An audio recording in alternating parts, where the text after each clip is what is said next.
tey Samba dañuy ñëw ci beneen voyage bi nga xamante ni muy premier voyage en Europe bu président de la République Bassirou Diomaye Faye mu amalee ko foofu ca France bi ci njëkk dañ ko invité woon ci sommet Gavi maanaam muy benn vaccin boo xamante ni dañu war a implanter usine am fii ci Sénégal.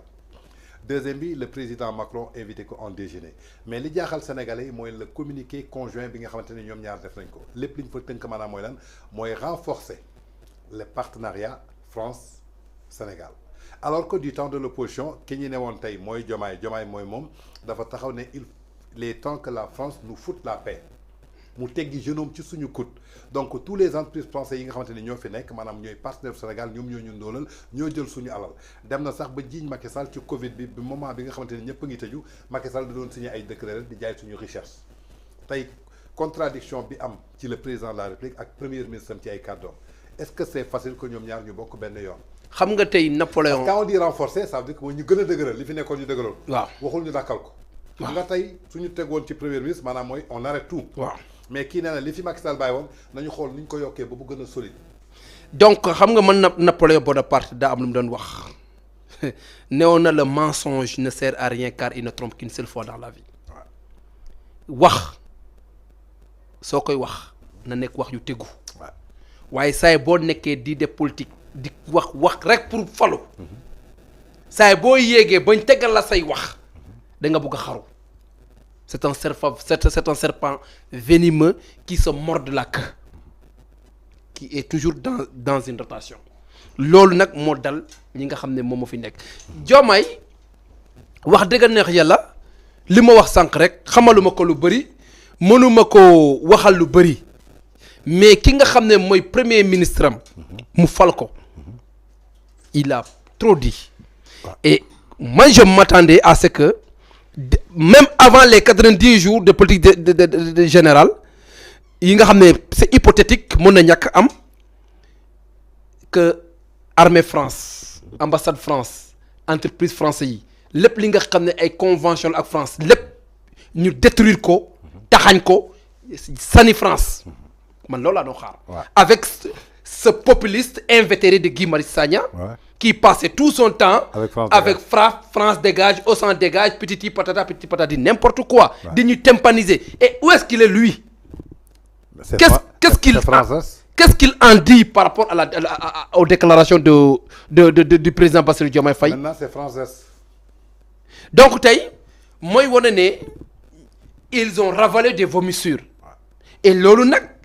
su amee koo gis da ngay assumer say responsabilités man ñun de waa Alliance pour la République on est toujours cohérent dans notre démarche parce que je leur ai toujours dit que le Sénégal ne peut pas être un ex-îlot dans le concept de la mondialisation il faut que pays yi di demante di dikkante il faut que relation yi di am va-et-vient di am symbiose comme Senghor ni mu ko doon waxee la francophonie doit être un rendez-vous du donner et de recevoir un enracinement et une ouverture et loolu lañ mës a am donc tey si Bassirou Diomaye Faye vient pour conforter les relations que le président Macky Sall a toujours eu avec la France s'il vient conforter les relations que le Sénégal a toujours eu avec la France loolu c'est un pas boo xamante ne man je le salue waaye nag contrairement à son premier ministre tey je m'attends à ce qu'il démissionne je m'attendais à ce qu'il dise que comme man li ma doon doxalee ak li ma bëggoon tey gis naa foog naa Semi Keba la je pense répondre attaqué na leen ne leen li ngeen ñu doon jaay ak li nga xam ne moo am bokkul et même Juan Branco il s'est braqué donc yooyu yëpp c'est des faits yoo xamante ne am na un justificatif je ne sais pas maintenant comme Adam Schmitt li mu ko doon waxee s'il y a la main invisible qui utilise ces gens pour parler et qui est cette main invisible qui utilise ces gens pour attaquer le président Bassirou Diomaye Faye mais ce que je dis mooy ne képp ku xam état xam nga ne benn état mënul dem bàyyi beneen état. d'accord ci biir loolu tey ñi jàpp ni que France tey nu mu impliqué woo ci Sénégal dafa bëri par rapport moo ñu colonisé on parle la langue française ici suñu constitution tey jaar ci li nga xamante ni maanaam mooy institution français yi ñi gis tey un mois avant voyage yu Bassirou Diomaye Faye il y avait un chef de parti qui est aujourd'hui le premier ministre. am déclaration yoo xamante ni daf ko yëkkati ci kanamu ki nga xamante ni mooy Jean-Luc Mélenchon di un opposant nekk France est-ce qu'on peut être ami de Mélenchon et être ami de Macron comment aujourd'hui le président Bassirou Diomaye Faye peut être un ami de Macron alors que son premier ministre est un ami de Mélenchon et de Juan Branco loolu ban risque la mën a indil tey pour le Sénégal. xam nga Bassirou il est parti pour rectifier. Ouais. Pour rectifier le tir. Parce que la plus grande erreur que Bassirou a acceptée, c'est la venue de Jean-Luc Mélenchon ici au Sénégal. Ouais. Et de sur quoi? À l'université Cheikh Anta Diop de Dakar. Ouais. Et pire, les déclarations ouais. Et la promotion de l'homosexualité au Sénégal. Ouais. En nous parlant d'accepter la tolérance et la liberté d'amour. Et même maay gis les droits de benn communiqué la bon xamatuma fan la les 47 les 47 juges de l'Union européenne. Les 47 juges de l'Union européenne di wax le principe de mariage traditionnel. ne góor ak jigéen ñoo war a takkante. jigéen ak góor ñoo war a takkante mais jigéen ak jigéen waruñ takkante góor ak góor waruñ takkante. signé à l'unanimité. loolu moo am. et loolu benn doomi aadama bu normal bu nekk un psychopathe waru mën a ñëw di contredire cette démarche de la loi naturelle parce que même les grains de pollen même les plantes yi nga xam ne dafay am comment dirais-je la reproduction la fécondation c'est le mâle et la femelle ay grains de pollen la yoo xamante ne entomophile la wala hydrophile ngelaw bi mooy yóbbu wala insectes yi mooy yóbbu wala ndox bi mooy yóbbu pour mën a féconder plante bi nga xam mooy balance de jigéen bi donc tey c'est la loi naturelle loolu nag mooy lan mooy ne Sénégal il est dans l'impasse le Sénégal est dans l'impasse au moment où le président a son contraire comme premier ministre. Donc ci boobu loolu laa bëgg a ñëw tout à l'heure tu l'as dit que le premier ministre il est nommé par décret par le président de la République il doit poursuivre la politique de la vision du président de la République tey su ñu xoolee vision président de la République ak vision bi nga xamante ni moom le premier ministre bi yor bokkul parce que déjà après la visite avec Macron le président du Sénégal est parti rendre compte à Abdou Diouf un ancien président du Sénégal alors que son premier ministre avait donné l'ordre qu'on fusille les anciens présidents du Sénégal et Abdou Diouf en faisait partie. Et Abdou Diouf et Ablaye Wade. Voilà Ablaye Wade et Macky Sall sax xam naa ne jamono ji suñu nekkoon. donc tey.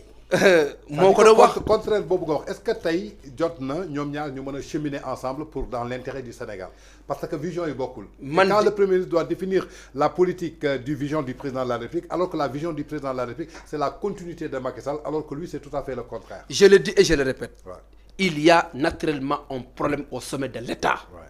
Un problème très sérieux qui risque d'enjamber effroyablement nos politiques publiques et qui risque de bloquer nos relations internationales.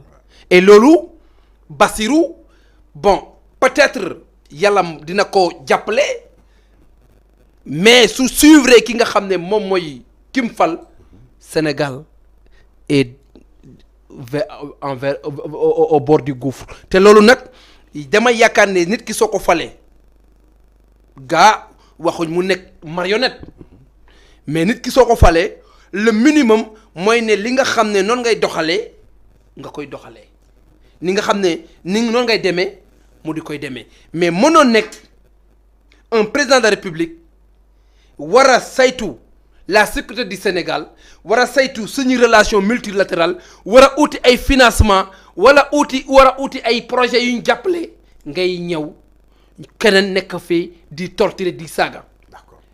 Amérique ñun mënuñ départir ci Amérique. Russie mënuñ départir ci Russie. Canada mënuñ départir ci Canada. Le monde est un village planétaire où tout est en parfaite connexion et en connectivité et les politiques publiques et les financements sont gérés par des lobbies internationaux yoo xamante ne loolu c'est inévitable que ngeen am ay cohésion yoo xamante ne moom ngeen di am suñ ko defoon kon FMI moom yàgg na di saaga FMI di. yàgg na di xas eurobond di. et les eurobonds tey anamu les vogues eurobonds indiwuñu FMI. avec 1150 milliards en 3 mois. En 3 mois donc tey dette yi mu doon attaqué dette yooyu tey moo fi nekk mooy ne waxi kooku noonu kenn jaru ko jàpp au sérieux. D'accord. C'est ça la réalité. D'accord.